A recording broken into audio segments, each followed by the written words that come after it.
Everyone, and welcome to another art book overview. This is Kumota Haruko Gengashuu, Haruko Kumota's art book, with pieces, a majority coming from Descending Stories or Showa Genroku Rakugo Shinju, her josei manga about Rakugo. It does also contain some pieces from the recent anime The Great Passage. And this book was released in January of 2017. It's 132 pages of full color artwork and is the A4 size trim.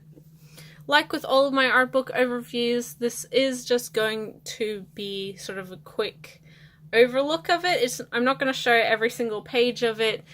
I am going to show you a majority of them, but it gives you an idea of this artist, her work, and sort of what you can expect from this book if you are deciding or wanting to purchase it. So inside, as I said, there's a lot of Rakugo Shinju in here, understandably, and we actually have a fold-out 2-page piece here with Rakugo on one side and The Great Passage on the other. And yes.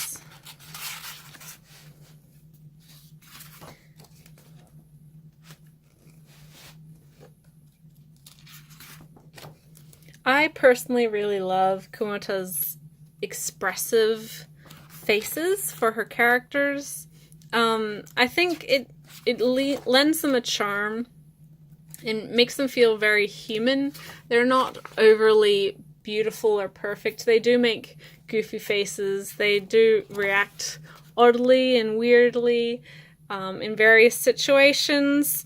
If you have any experience or have watched or read this series that I'm flicking through right now, Rakugo Shinju, you will know that she really handles human relations very, very well. And all of her characters are very distinct from each other. You don't need, it's not easy to confuse characters with others because you just know exactly who everyone is from their design. Oh, I just love this series. Fantastic manga, phenomenal. One of the best releases of last year. The anime was one of the best of its release year as well. I highly encourage you to pick it up from Kodansha if you've yet to try it. It is very different from what you may expect.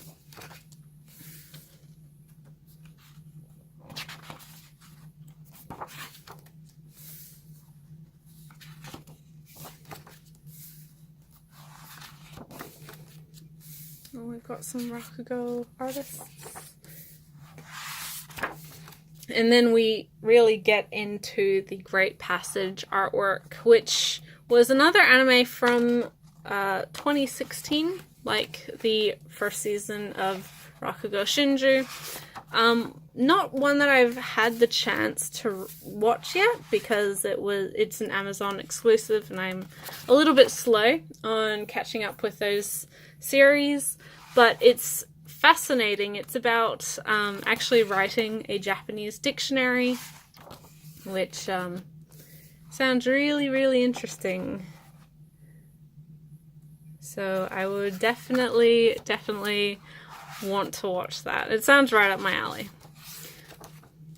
But you can see as well with these pieces, you can see how distinct everyone is. You can see the sort of level of emotion and expressiveness they have.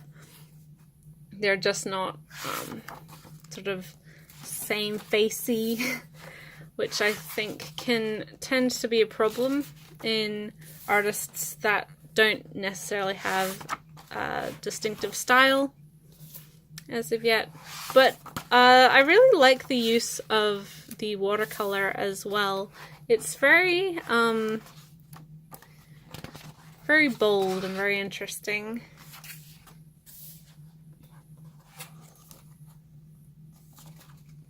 Her coloring is great.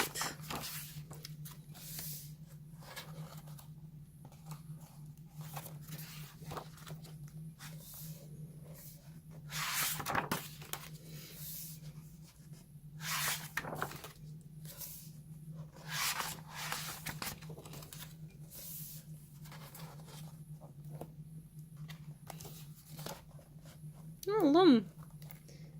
And Kids on the Slope. And, oh, what's that show called? I watched it. It was alright. I don't know what that's from.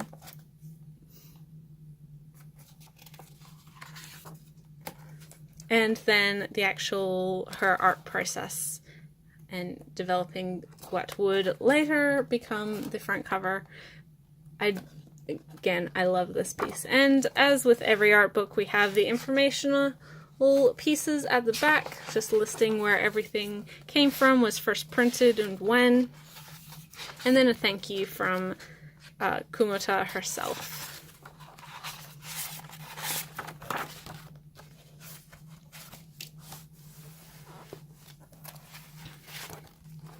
And that was Kumota Haruko Gengashuu.